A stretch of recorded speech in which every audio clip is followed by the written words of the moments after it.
এ ফেরেশতা, এ জমিন, তোমরা যারা জমিন ধ্বংস করে দিতে চাও, আমি আল্লাহও দেখতেছি কেমন গুনাহ হইতেছে।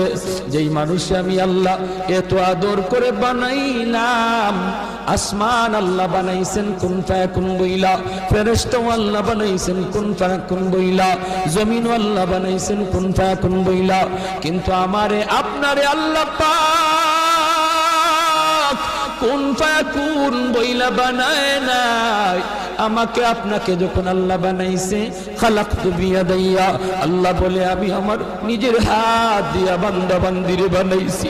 কারণ এই চেহারার মধ্যে এত দামি কপাল, ওই কপাল দিয়া বান্দা আমার কুদরতি কদমে সাজদা দিবে। এই কপালটার এত দাম, এই কপাল কুন ফায়াকুন বললে হয় না, এই কপাল ফেরেশতাদের হাতে বানাইলেও হয় না, আমি আল্লাহ নিজের হাতে বানাইছি।